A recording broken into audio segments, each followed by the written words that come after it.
I'm back. Sorry, I've been quiet for a couple of weeks, but I've been on holiday.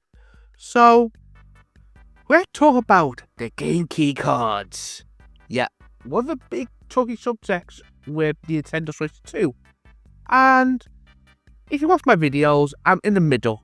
I do think they are a good idea on certain games. Not all games, but certain games that are, very, very big file sizes. Because it's a cartridge-based machine, the bigger the cart is, the more it costs to produce. So I understand this movement, but we all know the bullshit of some of the games like By Default, you know what I mean, which is a 3DS game, is a game keycard, even though it's a 3DS game but remastered, so it should be less than 64 gigabytes. But the problem is, we realise later down the line, Nintendo only offering 3 solutions, which is a code in the box. Yeah, fuck you for that. A game keycard or a 64 gigabyte card. And the problem with that is that do cost a lot, especially for a mini SSD. So, with this game, Yooka-Replaylee, I think it's called, which is a remaster of Yooka-Replaylee. And it announced if this will be on a full cart. And the reason why I find this interesting is the price of this game. Again, it might change, but at the moment now, there's no UK prices. But according to Canadian and American prices, this going to cost $69 Canadian dollars and $50 American dollars. If that's true, if they are using a full 64 gigabyte card, that shows you they can still make money on this. Because this is the thing, the studio making this game is a small studio compared to like Sega, which is a very big studio, and all their games is on a game key card. So I find this very interesting now, because that just changed the dramatic now of who to blame. Yeah, I'm not defending Nintendo here, because I do agree Nintendo needs to offer more sizes for, to make the cost less, you know what I mean? To produce, I agree, but Nintendo's still a fault here. But companies like Sega, it can still make money by putting on a game, putting the game on the card, full game on it. Even if it uses 64 gigabyte. Again, that if, like I said, Yooka-Replaylee, where called, is going to be on a 64 gigabyte card, because again, it is a small studio. Yeah, I know people will say, but the people who work on it work on big epic games from the past, from the 90s. That may be true, but again, it's still a small studio compared to where, you know what I mean? Where it worked on, you know what I mean? So, it is interesting what this will point out now on talking about the game keycard situation. It's very interesting. Now, the thing is, my thoughts of it now, I still think all games should be on the card fully if it's under what we call the 64 gigabytes. Is over, fine, your excuse.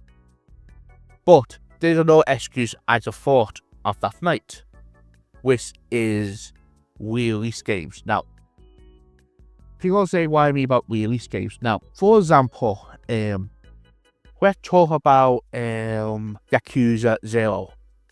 That's been out for a couple of years now on, PlayStation, so and PC, and what you call it, Xbox. So by them releasing the game, yeah, I know there's new content on it, but still, it's still releasing an old game on a new hardware at full price.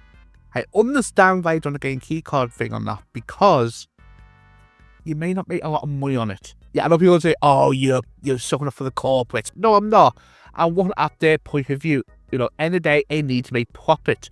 That's how it works, you know what I mean? Yes, I know some companies, well, most of them now, are being fucking greedy, as you see lately with the PlayStation 5 consoles in America, so the price increase, which I said months ago will happen, you know, that is corporate greed. There's no fucking excuse on that. But if you look at an old game that's been out for years, and especially now heavy discounted, not many people will buy it. So buy pen put on a game key card. It makes kind of sense, even though I do agree it should be still on the card itself. That's why I said Nintendo need to offer more sizes for that situation. But on new games, yeah, I know people will say, but Yooka-Replaylee, this is a remaster of it. Yeah, but it's a remaster coming out at the same time on Xbox and PlayStation. So it's going to be a very brand new title, even though, yeah, it's a remaster, but it's still going to be the same quality, hopefully, you know what I mean, on all three platforms. So that makes sense being a full card, you know what I mean? I know people will say, but okay, if you talk about that logic, how about Cyberpunk? Which, that's an interesting one. I think Cyberpunk, the reason I've done that is it probably done a deal with Nintendo. Because again, it done like a special deal with The Witcher, if you remember. Then they done the Switch port of The Witcher years ago. So we probably do like a deal on that.